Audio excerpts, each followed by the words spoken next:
ನಮಸ್ಕಾರ, ನಾನು ಚಂದ್ರಪ್ರಭು. ನಾನು ಸಂಧ್ಯಾ ಪ್ರಭು. ನಿಮಗೆಲ್ಲ ಟ್ರಾವೆಲ್ ವಿತ್ ದ ಪ್ರಭುಸ್ ಚಾನಲ್ಗೆ ಸ್ವಾಗತ. ನಾವಿವಾಗ ನಮ್ಮ ಬೆಂಗಳೂರಿನ ಕೆಂಪೇಗೌಡ ಇಂಟರ್ನ್ಯಾಷನಲ್ ಏರ್ಪೋರ್ಟ್ ಟರ್ಮಿನಲ್ 1 ಇದ್ದೇವೆ. ನಾವು ಇವತ್ತು ಪ್ರಯಾಗಿಗೆ ಹೊರಡಲಿಕ್ಕೆ ಹೊರಟಿದ್ದೇವೆ. ಆದರೆ ನಮ್ಮದು ಟೂರ್ ಸ್ವಲ್ಪ ಚೇಂಜ್ ಆಗಿದೆ. ಇವಾಗ ಅಯೋಧ್ಯೆಗೆ ಹೋಗ್ಬಿಟ್ಟು ಪ್ರಯಾಗಿಗೆ ಬಂದು ಅಲ್ಲಿಂದ ಮತ್ತೆ ವಾರಣಾಸಿಗೆ ಬಂದು ಅಲ್ಲಿಂದ ಬ್ಯಾಂಗ್ಳೂರ್ಗೆ ಬರುವಂಥದ್ದು. ಯಾಕೆಂದರೆ ಫ್ಲೈಟ್ ಟಿಕೆಟ್ಸ್ ಎಲ್ಲ ತುಂಬ ಕಾಸ್ಟ್ಲಿ ಇತ್ತು ಡೈರೆಕ್ಟ್ ಪ್ರಯಾಗಿಗೆ. ಯಾಕೆಂದರೆ ಪ್ರಯಾಗ್ರಾಜಲ್ಲಿ ಈಗ ಕುಂಭಮೇಳ ಸ್ಟಾರ್ಟ್ ಆದ ದಿವಸದಿಂದ ಫ್ಲೈಟ್ ಟಿಕೆಟ್ ನೋಡುವಂಗೆ ಇಲ್ಲ, ಎಲ್ಲ 60-70 ಸಾವಿರ ತೋರಿಸ್ತಾ ಇದೆ ಇಬ್ಬರಿಗೆ. ಸೊ ನಮಗೆ ಅಯೋಧ್ಯೆಗೆ ಹೋಗ್ಬಿಟ್ಟು ಅಲ್ಲಿಂದ ವಾರಣಾಸಿಯಿಂದ ಬ್ಯಾಂಗ್ಳೂರಿಗೆ ಬರಲಿಕ್ಕೆ ನಮಗೆ ಇಬ್ಬರಿಗೆ ಆಲ್ಮೋಸ್ಟ್ 40,000 ರುಪೀಸ್ ಆಗಿದೆ. ಸೊ ನಾವು 1 ಮಂತ್ ಬ್ಯಾಕೆ ಬುಕ್ ಮಾಡಿದ್ವಿ, ಆದರೂ ಕೂಡ ಅಷ್ಟು ಚಾರ್ಜಸ್ ಇನ್ನೂ ಜಾಸ್ತಿ ಇದೆ.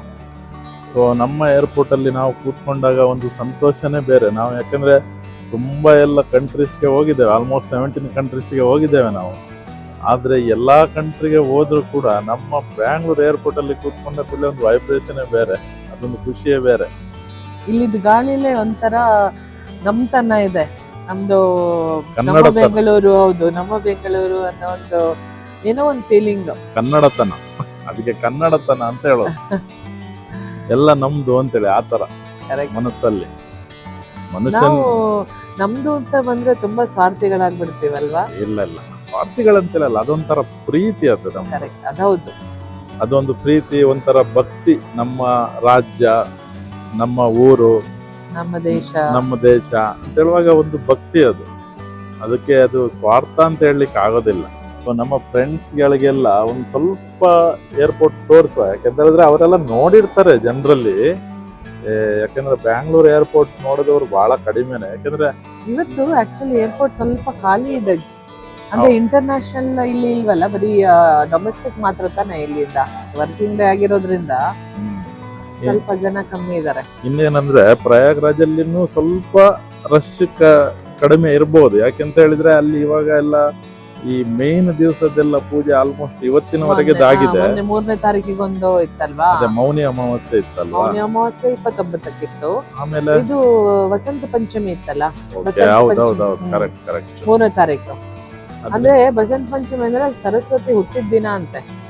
So it's very auspicious day. ಅದರಿಂದಾಗಿ ಸ್ವಲ್ಪ ಇವಾಗ ರಶ್ ಕಡಿಮೆ ಇರ್ಬೋದು ಅಂತ ಕಾಣ್ತದೆ. ಮತ್ತೆ ಎಲ್ಲ ದೇವರದೇ, ಅವರು ಹೆಂಗೆ ನಡೆಸ್ತಾರೆ ಹಂಗೆ, ಅವ್ರು ಹೆಂಗೆ ಹೇಳ್ತಾರೆ ಹಂಗೆ ನಾವು ಹೋಗ್ತಾ ಇರೋದು, ನಮ್ಮ ಕರ್ತವ್ಯ ಅಷ್ಟೇ. ಯಾಕಂದ್ರೆ ಫಲ ಅಪೇಕ್ಷೆ ಮಾಡೋದು ನಮ್ಮ ಕೈಯಲ್ಲಿಲ್ಲ, ಅದು ದೇವ್ರು ಕೊಡೋದು. ನಮ್ಮ ಕೆಲಸ ಮಾತ್ರ ನಾವು ಮಾಡೋದು ಅಷ್ಟೇ. ಸೊ ಇವಾಗ ಒಂದು ಕೆಲಸ ಮಾಡುವ ಸಂಧ್ಯಾ, ನಾವು ಒಂದು ರೌಂಡ್ ಏರ್ಪೋರ್ಟ್ ಅನ್ನು ನಮ್ಮ ಮಿತ್ರರಿಗೆಲ್ಲ ತೋರಿಸುವ, ಆಗ್ಲಿಕ್ಕಿಲ್ವಾ? ಫ್ಲೈಟ್ ಸ್ವಲ್ಪ ಟೈಮ್ ಇದೆಯಲ್ಲ? ಹೌದು, 1 ಅವರ್ ಇದೆ. 1 ಅವರ್ ಇದೆ ಅಲ್ವಾ? ನಮ್ದು ಗೇಟ್ ನಂಬರ್ 27 ಅಲ್ವಾ? ಹೌದು, ಗೇಟ್ ನಂಬರ್ 27 ಆಕಾಶ ಏರ್ಲೈನ್ಸ್. ಸೊ ನೋಡಿ ಬರುವ ಹಾಗಾದ್ರೆ. ಓಕೆ, ಹೋಗುವ. ಈಟ್ ಎಟ್ ಬೆಂಗಳೂರು ಅಂತ ಎಲ್ಲ ಬೇರೆ ಬೇರೆ ಔಟ್ಲೆಟ್ಸ್ ಇದೆ. Noodles, KFC, taste of India, bar ಎಲ್ಲ ಒಂದ್ರಲ್ಲೇ ಇದೆ ನೋಡಿ.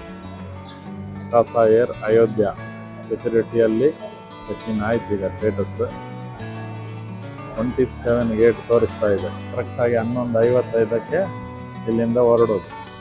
ಫ್ಲೈಟ್ ಆಕ್ಚುಲಿ 11:10 ಇತ್ತು, 45 ಮಿನಿಟ್ಸ್ ಲೇಟ್ ಆಯ್ತು. 40 ನಿಮಿಷ ಲೇಟ್ ಆಯ್ತು. ಗೇಟ್ ನಂಬರ್ 27 ಕೆಳಗೆ ಹೋಗ್ಬೇಕು. ಕೆಳಗಿನ ಮೇಲೆನಾ? ಅದು 19ರಿಂದ 27 ಕೆಳಗೆ, 28ರಿಂದ 43 ಮೇಲೆ. ಸೊ ನಾವೀಗ ಇದರಲ್ಲಿ ಕೆಳಗೆ ಇಳಿಬೇಕು. ಇಳಿವನ?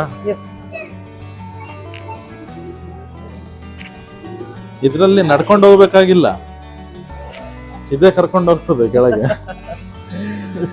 ಸುಮ್ಮನೆ ಕಾಲ್ ನಿಲ್ಲೋದಿಲ್ಲ. ಅಲ್ಲ, ನೀನು ನಡ್ಕೊಂಡು ಹೋಗುವಾಗ ಯಾಕೆ ನಡ್ಕೊಂಡು ಹೋಗ್ತೀಯ ಅಂತ ನೋಡಿದೆ ನಾನು. ನೋಡಿ, ಮಿಠಾಸ್ ಅಂತ ಸ್ವೀಟ್ಸ್ ಏನಾದ್ರು ಬೇಕಾ ನಿಮ್ಗೆ? ಯಾರಿಗೆ ಕೊಡ್ಲಿಕ್ಕೆ ತಗೊಂಡು ಹೋಗೋದು? ಬೈ 2 get 1 ಫ್ರೀ ಅಂತ. By 2 get 1 free. ಇಲ್ಲಿ ಇವಾಗ ವೈಫೈ ಅನ್ನು ನಾವು ಎನೇಬಲ್ ಮಾಡಬೇಕಾದ್ರೆ ಬಹಳ ಈಸಿ ಮಾಡಿದ್ದಾರೆ ನೋಡಿ. ಈ ಬೋರ್ಡಿಂಗ್ ಪಾಸ್ ಅನ್ನು ಇಲ್ಲಿ ಸ್ಕ್ಯಾನ್ ಮಾಡಿದ್ರೆ ಆಯ್ತು ನೋಡಿ. ಮೇಲೆ ಪಾಸ್ಪೋರ್ಟ್, ಕೆಳಗಾದ ಬೋರ್ಡಿಂಗ್ ಪಾಸ್. ಓಕೆ, ಈಗ ನೋಡುವ, ಇದು ಮಾಡಿ ನೋಡುವ, ನಿಮ್ದು ಬೋರ್ಡಿಂಗ್ ಪಾಸ್ ಅನ್ನ ಅಲ್ಲಿಡು.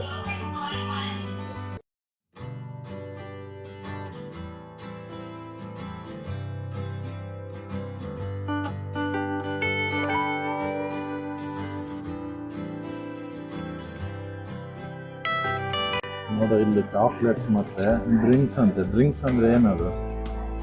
ಡ್ರಿಂಕ್ಸ್ ಅಂತ ಹಾಕಿದ್ದಾರೆ. ಅದು ಬೇವ್ರೇಜಸ್ ನೋಡಿ, ಎಲ್ಲ ಜ್ಯೂಸ್ ಎಲ್ಲ ಇದೆ. ನಾನು ಡ್ರಿಂಕ್ಸ್ ಅಂದ್ರೆ ಇನ್ನೊಂದು ಅಂತ ನೆನೆಸಿದೆ. ಅದು ಸೆಪರೇಟ್ ಇರುತ್ತಲ್ಲ, ಇದು ಡ್ಯೂಟಿ ಫ್ರೀ ಶಾಪ್ ಅಲ್ಲಿ. ನಮ್ದು ಗೇಟ್ 27 ಲಾಸ್ಟ್ ಅಲ್ಲಿದೆ. ಇನ್ನು ಅಕ್ಕ ಅಲ್ಲಿಗೆ ಹೋದ್ರು ಕಾಣ್ತದೆ ನೋಡಿ. ಹಿಂಗ್ ಮುಂದ್ಗಡೆ ನಿಂತ್ರಾಯ್ತು. ಮುಂದ್ಗಡೆ ನಿಂತ್ರೆ ಆಟೋಮೆಟಿಕ್ ನೀರು ಬರ್ತದೆ ನೋಡಿ ಏರ್ಪೋರ್ಟ್ ಅಲ್ಲಿ. ನನ್ನ ಮೇಡಮ್ ನೀರು ತುಂಬಿಸ್ತಾ ಇದ್ದಾರೆ ಬಾಟ್ಲಿಗೆ. ಸೆನ್ಸರ್ ಅಲ್ಲಿ ವರ್ಕ್ ಆಗ್ತದೆ. ಸೈಡಿಗೆ ಹೋಗಿ ನೀರು ವೇಸ್ಟ್ ಮಾಡಬಾರ್ದು. ಹೌದು, ನೀರು ಬಹಳ ಅಮೂಲ್ಯವಾದದ್ದಲ್ವ.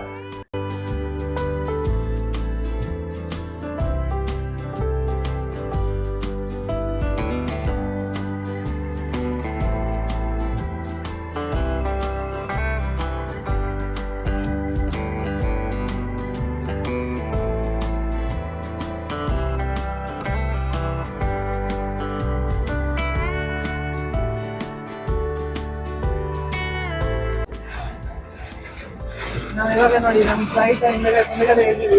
ಇದು ಆಕಾಶ ಏರ್. ಇದು ಮೊದ್ಲು ಗೋ ಏರ್ ಅಂತ ಇತ್ತಲ್ಲ, ಅದೇ ತರ ಆಕಾಶ ಏರ್. ಈಗ ಆಕಾಶ ಏರ್ ಅಲ್ಲಿ ಹೋಗಿ ಕೂತ್ಕೊಳ್ಳೋದು. ಈಗ ಊಟ ಎಲ್ಲ ಕೊಡ್ತಾರೆ ಇವತ್ತು, ಏನ್ ತೊಂದ್ರೆ ಇಲ್ಲ. ಬುಕ್ ಮಾಡಿದಿರಲ್ಲ? ಹೌದೌದು, ಬುಕ್ ಮಾಡಿದ್ದೇವೆ. ಟಿಕೆಟ್ ಬುಕ್ ಮಾಡುವಾಗಲೇ ಮಾಡಿದ್ದೇವೆ.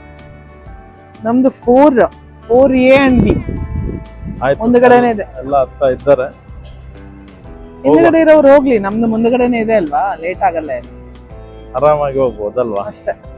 ಕ್ಯೂ ನಿಂತಿದ್ದೇವೆ. ಆಲ್ಮೋಸ್ಟ್ ನಾನೇ ಲಾಸ್ಟ್ ಕಾಣ್ತಿದ್ದೆ. ನಾನು ಮತ್ತೆ ನನ್ನ ಮೇಡಮ್ ಮೋಸ್ಟ್ ಲಾಸ್ಟ್ ಅಲ್ವಾ? ಲಾಸ್ಟ್ ಆದ್ರೂ ಪರವಾಗಿಲ್ಲ, ನಮ್ಗೆ ಸೀಟ್ ಮುಂದೆ ಸಿಕ್ಕಿದೆ.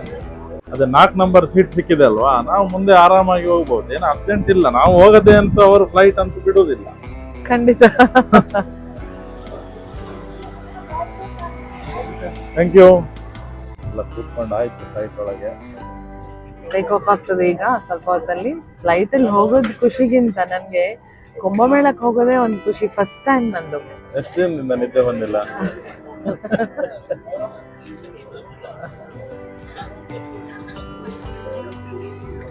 ಅಕ್ಕ ಎಲ್ಲ ಹಿಂದೆ ಇದ್ದಾರೆ, 29 ಅಂತೆ ಅವರು. ಹೌದಾ? Okay okay.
A few moments later. Finally ನಾವು ಇವಾಗ ಅಯೋಧ್ಯೆ ಏರ್ಪೋರ್ಟ್ಗೆ ತಲುಪಿದ್ವಿ. ಇವಾಗ ಸಮಯ ಸುಮಾರು 2:30. ಅಲ್ಲಿಂದ ನಾವು ಎಷ್ಟೊತ್ತಿಗೆ ಹೊರಟಿದ್ದು? ಆಲ್ಮೋಸ್ಟ್ 12 ಗಂಟೆಗೆ ಹೊರಟಿದ್ದು. ಸೊ 2.5 ಗಂಟೆ ಜರ್ನಿ. ಏರ್ಪೋರ್ಟ್ ಅಲ್ಲಿ ನೋಡಿ ಎಲ್ಲ ಒಳ್ಳೊಳ್ಳೆ ಪೇಂಟಿಂಗ್ಸ್ ಹಾಕಿದ್ದಾರೆ. ಅದನ್ನು ಕೂಡ ನಾನು ವಿಡಿಯೋ ಶೂಟ್ ಮಾಡಿದ್ದೇನೆ. ಅದನ್ನು ನಿಮಗೆ ಈ ವಿಡಿಯೋದಲ್ಲಿ ತೋರಿಸ್ತೇನೆ.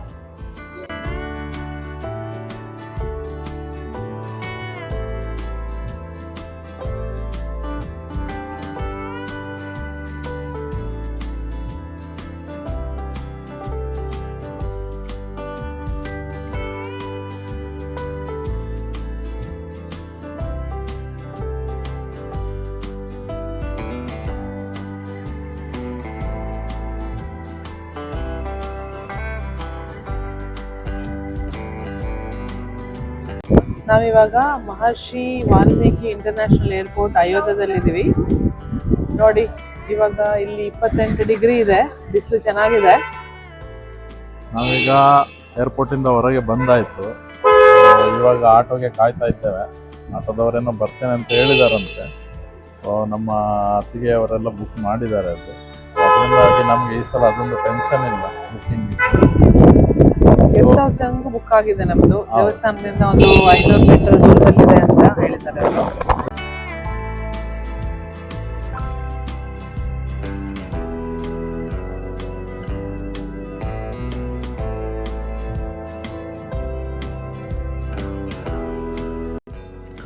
ನಮ್ಮ ಈ ವಿಡಿಯೋ ವೀಕ್ಷಿಸಿದ್ದಕ್ಕಾಗಿ ಧನ್ಯವಾದಗಳು. ಜೈ ಶ್ರೀರಾಮ್.